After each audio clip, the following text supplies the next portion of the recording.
Good morning students. આજે આપણે article 2.8 bandwidth of anti resonant સર્કિટથી સ્ટાર્ટ કરશું. હવે તમારા સિલેબસમાં નથી, પણ નોર્ટન થિયરમ અને થેવેનિન્સ થિયરમ એકવાર સમજી લો, આગળ તમને કામ આવશે. It is very useful. First હું તમને થેવેનિન્સ થિયરમ કરાવું. Thevenin's theorem. So the Thevenin theorem says that the voltage source equivalent. So Thevenin theorem is also called voltage source equivalent circuit. Any theorem શું છે? તો any two terminal linear network containing energy sources that are generator and impedances can be replaced with an equivalent circuit consisting of a voltage source E dash in series with impedance Z dash, where E dash is the open circuit voltage between terminals of the network and Z dash is the impedance measured between terminals when all energy sources are removed. તો હવે તમે કોઈ પણ network લઈ લો. મેં અહીંયા ડબ્બામાં આમ નેટવર્ક લખ્યું છે, મતલબ કોઈ પણ નેટવર્ક હોઈ શકે. એ નેટવર્કને મેં જનરેટર એસી સોર્સ કે હું એને એનર્જી સોર્સ કહી શકું, એસી એનર્જી સોર્સ કેપિટલ ઈ અપ્લાય કર્યો છે. અને આ નેટવર્કની બારે આ તો જે લોડ આપણે વાપરીએ છીએ એ છે.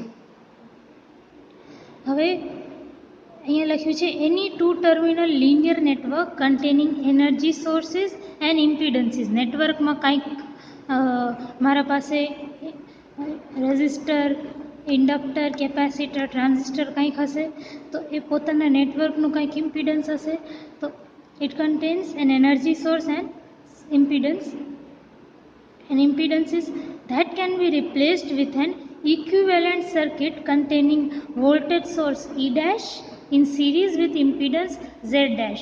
તો આ જે નેટવર્કની છે, આ જે નેટવર્ક છે એની જગ્યાએ હું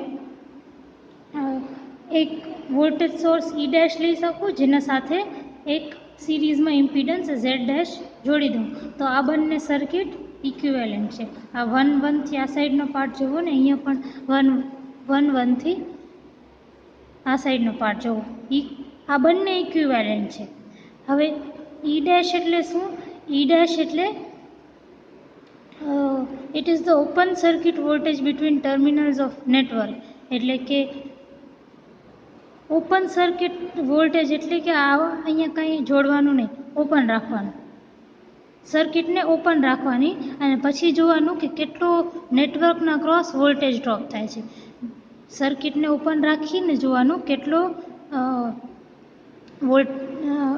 વોલ્ટેજ અહીંયા તમને મળે છે. એ voltage is nothing but E dash. આ બે ટર્મિનલ્સના વચ્ચે, આ બે ટર્મિનલ્સને ઓપન રાખવાનું, આમ ઓપન રાખવાનું, અને આ બે ટર્મિનલ્સની વચ્ચે જે પણ તમને વોલ્ટેજ મેજર થાય, it is nothing but E dash. E dash is open circuit voltage between terminals of network, and Z dash is the impedance measured between terminals when all energy sources are removed. એટલે હવે Z dash, આ Z dash શું છે? It is the impedance measured between terminals when all energy sources are removed.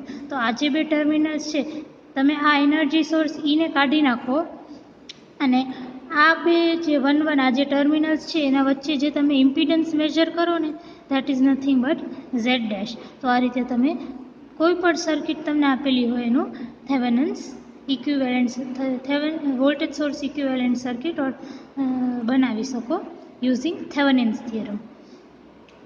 Second મારું છે, અહીંયા જો મેં શું કર્યું, નેટવર્ક છે એમાં એનર્જી સોર્સ વોલ્ટેજ સોર્સ ઈ લગાવેલો છે, એની જગ્યાએ ઇક્વિવેલન્ટમાં શું કર્યું, એને વોલ્ટેજ સોર્સ ઈ ડેશ અને એના સિરીઝમાં impedance Z dash. Norton theorem એટલે નેક્સ્ટ આપણે સ્ટડી કરીશું Norton theorem. Norton theorem is nothing but current source theorem. Current source theorem. Current source theorem શું કહે છે? Any two terminal linear network containing energy sources and impedance can be replaced using an equivalent circuit consisting of current source I dash in parallel with admittance Y dash, where I dash is the short circuited current between terminals of network, and Y dash is the admittance measured between the terminals when all energy sources are removed. તો હવે current source theorem શું છે? તો અહીંયા તમે એક network જોઈ લો. આ નેટવર્ક છે, ત્યાં મેં કરંટ એનર્જી સોર્સ કે વોલ્ટેજ સોર્સ છે એ છે એ એપ્લાય કર્યો છે, અને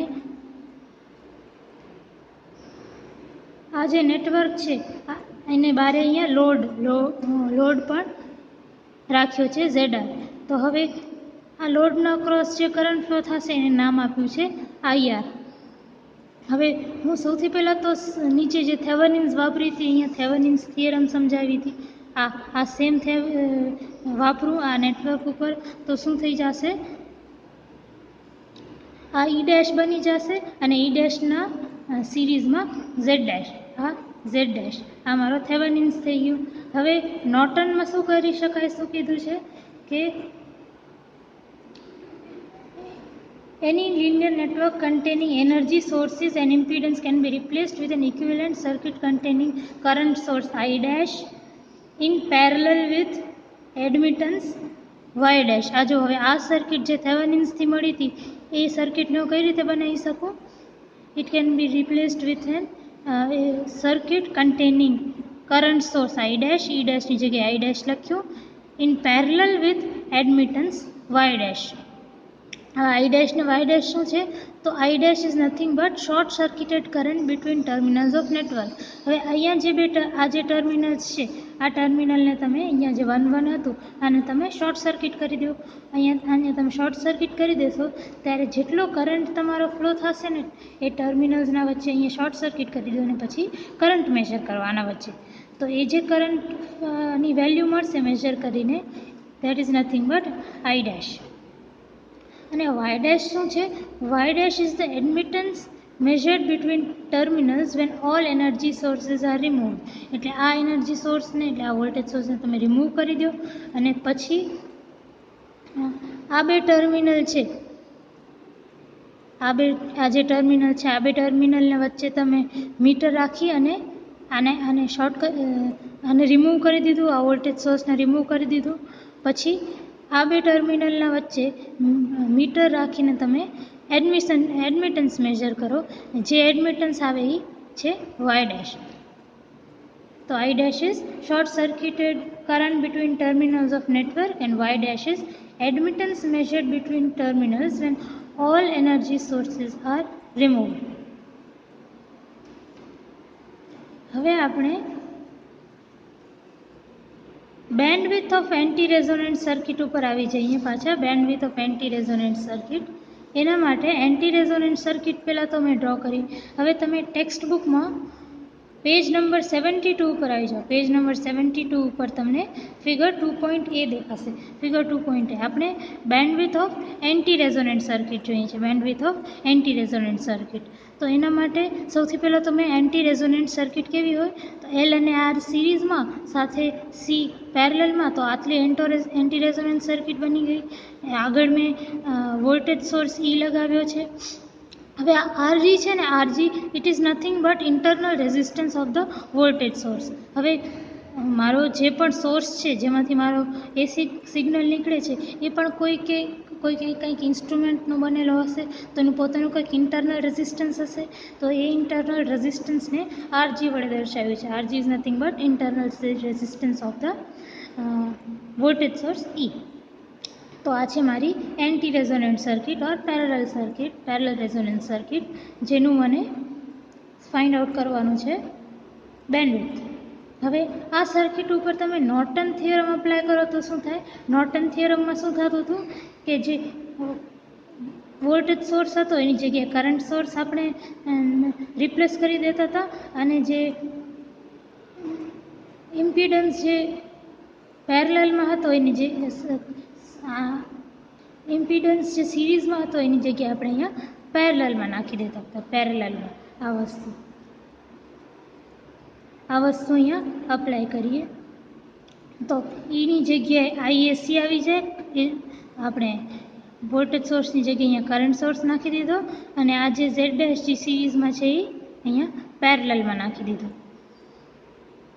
હવે અહીંયા જો ટર્મિનલ એ અને બી મેં આમ પોઈન્ટ્સનું નામ આપ્યું છે, આ પણ અહીંયા પોઈન્ટ સેમ છે, બાકી આ સર્કિટ સેમ રહી છે. પછી આગળ જાઓ તો હવે RG is parallel to C, તો તમે આને ને આની પોઝિશન ચેન્જ કરી શકો, ચાલે. R1 પેરેલલ R2 હોય કે R2 પેરેલલ R1 હોય, એક same one and the same thing. તો હું C ને હું આ બાજુ લઈ જઈશ અને R ને આ બાજુ RG ને આ બાજુ લઈ જઈશ. તમારી આવી કંઈક સર્કિટ બની ફિગર 2.8C જેવી. હવે આગળ શું કરવાનું છે? આગળ મને ફરીથી આના ઉપર થેવેનિન્સ થિયરમ અપ્લાય કરું. થેવેનિન્સ થિયરમ અપ્લાય કરીશ તો પાછી શું બની જશે કે આ જે IAC છે, કરંટ સોર્સ છે, પાછો વોલ્ટેજ સોર્સ બની જશે અને આ જે આ વાળી લાઈન જે છે પેરેલલમાં એ ફરીથી તમારી સિરીઝમાં આવી જશે, કંઈક આવું થઈ જશે.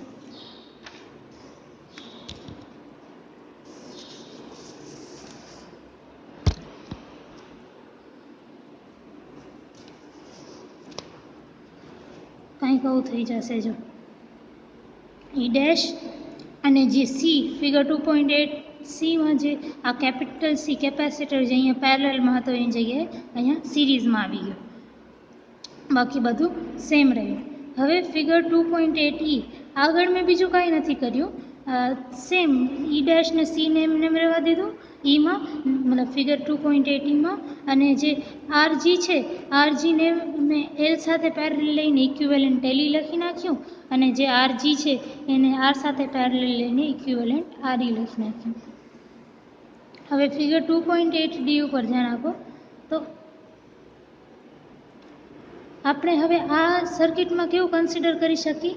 Capital C as the internal impedance of new generator E dash. હવે અહીંયા આપણે ફિગર 2.8Aમાં શું કન્સિડર કરતા હતા કે આરજી છે એ કેપિટલ ઈ વોલ્ટેજ સોર્સનો ઇન્ટરનલ ઇમ્પિડન્સ છે. તો એ જ રીતે 2.8Dમાં લેટેસ્ટ કન્સિડર ધેટ મારો વોલ્ટેજ સોર્સ ઈ ડેશ છે એનું ઇન્ટરનલ ઇમ્પિડન્સ મને સીથી મળે છે. Therefore, the new voltage source E dash will have EMF. હવે આપણા વોલ્ટેજ સોર્સ ઈ ડેશનું ન્યૂ EMF કેવું હશે? E dash is equal to E by omega C RG. આવું આપણું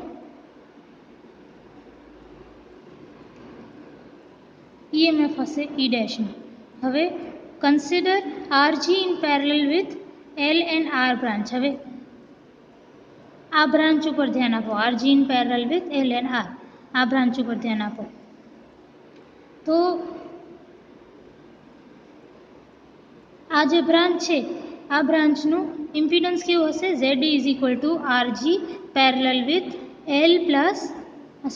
આર પ્લસ જે ઓમેગા એલ. આ સિરીઝમાં છે તો આ બ્રાન્ચ જે છે એનું ઇમ્પિડન્સ કેટલું થશે? આર પ્લસ જે omega L which is parallel with capital RG, that is nothing but ZE impedance of this branch, this whole branch.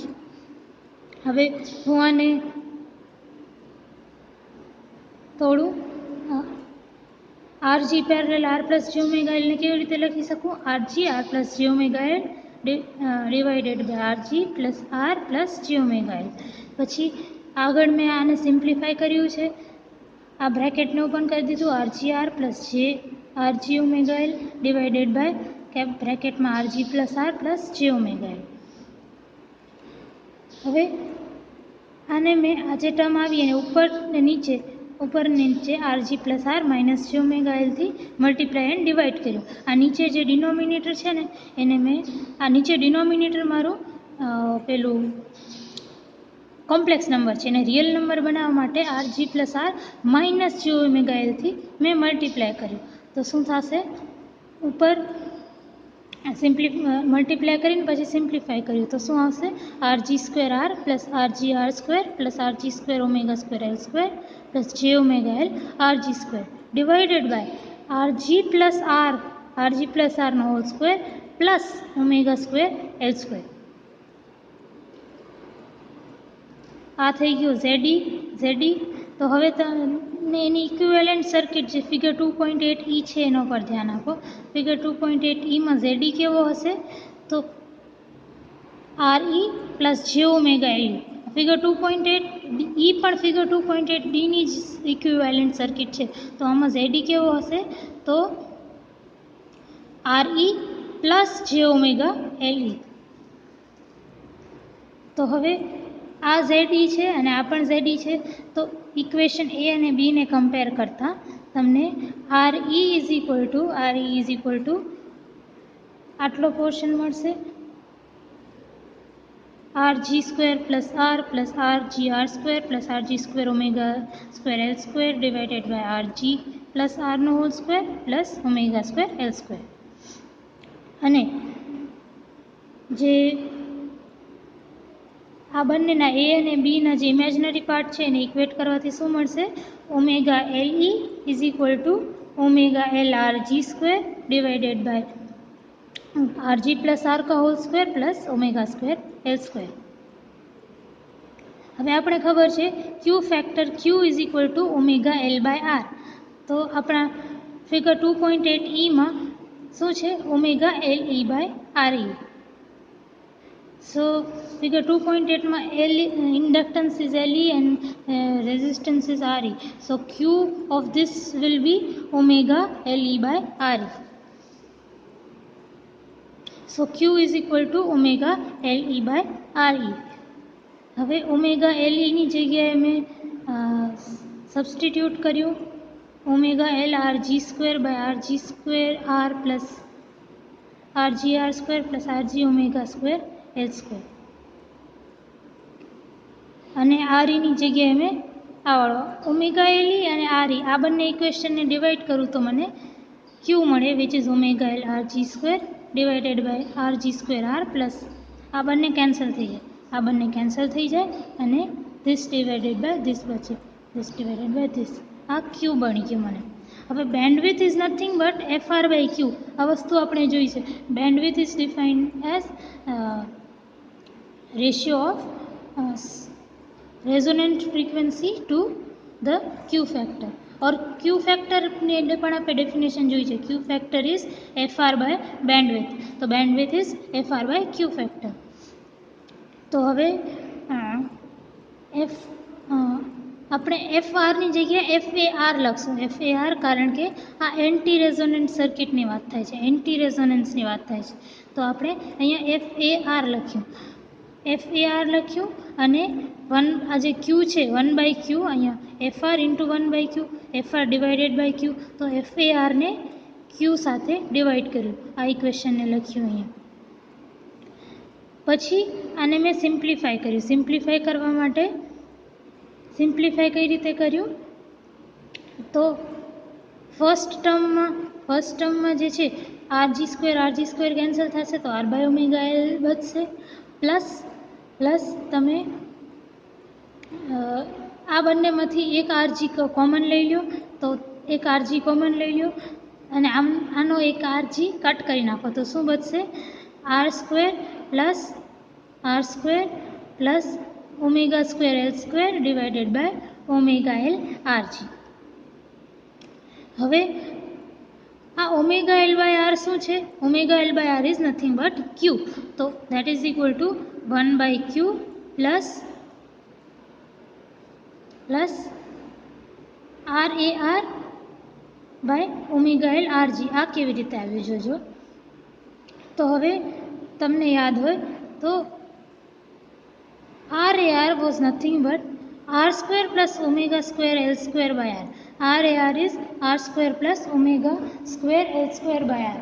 તમે RAR ની ડેફિનેશન જોજો. RAR ની ડેફિનેશન જોજો.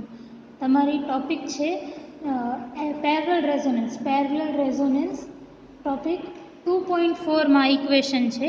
આવી ઇક્વેશન છે, અહીંયા ધ્યાન આપો. At anti resonance YAR is equal to R by R square plus omega square L square. તો જે એડમિટન્સ છે એનો ઊંધો તમને ઇમ્પિડન્સ મળી જાય. તો અહીંયા જુઓ ZAR or RAR is nothing but R plus omega square L square by R. Omega R plus omega square L square by R. તો આ ઇક્વેશન જે છે RARની ZAR or RAR is equal to R plus omega square L square by R. આ ઇક્વેશનને મેં વાપરી છે અહીંયા. આ ઇક્વેશનને મેં અહીંયા વાપરી છે because ZAR is equal to R square plus omega square L square by R. એને મેં RAR પણ નામ આપ્યું છે. તો 1/q પ્લસ આ જે ટર્મ છે this whole term, this is nothing but RAR. પછી આટલી ટર્મ તમારી RAR થઈ ગઈ into R by omega L RG. આગળ વધીએ તો હવે આ 1/q થયું. હવે ફરીથી જુઓ ઓમેગા એલ બાય આર એટલે ફરીથી 1/q મળી ગયું. 1/q plus 1/q RAR by RG અને FAR તો હતો જ. હવે બ્રેકેટમાંથી બહાર કાઢી નાખું FARને તો this is nothing but FAR by Q બ્રેકેટમાં 1 plus RAR divided by RG. So bandwidth of anti resonant circuit is FAR by Q 1 plus RAR by RG. So આ તમારી બેન્ડવિડ્થ થઈ. હવે નેક્સ્ટ આપણે જોઈએ under matched conditions. Match conditions એટલે કે જે એક મેક્સિમમ પાવર ટ્રાન્સફર થિયરમ કરીને એક થિયરમ છે કે કોઈ પણ સર્કિટમાં આપણે પાવર ટ્રાન્સફર મેક્સિમમ જોઈએ ને તો આપણે બંનેના ઇમ્પિડન્સ મેચ કરાવી દેવાના. તો હવે મને આ જે સોર્સ છે આ સોર્સમાંથી મારે સર્કિટમાં મેક્સિમમ પાવર ટ્રાન્સફર કરવો હોય ને તો હું આનું ઇમ્પિડન્સ અને આ સર્કિટનો ઇમ્પિડન્સ મેચ કરાવી દઉં. તો આનો ઇમ્પિડન્સ શું લીધો હતો? આ સોર્સનો ઇમ્પિડન્સ RG છે અને મારા એન્ટી રેઝોનન્ટ સર્કિટનો ઇમ્પિડન્સ RAR છે. સોર્સનો રેઝિસ્ટન્સ RG, એન્ટી રેઝોનન્ટ સર્કિટનો ઇમ્પિડન્સ RAR. તો મને મેક્સિમમ પાવર ટ્રાન્સફર કરાવવો હોય સોર્સથી સર્કિટમાં તો બંનેના ઇમ્પિડન્સ જે છે RG અને RAR બંનેને ઇક્વલ કરી નાખવા પડે. તો for match conditions or maximum power transfer RG is equal to RAR.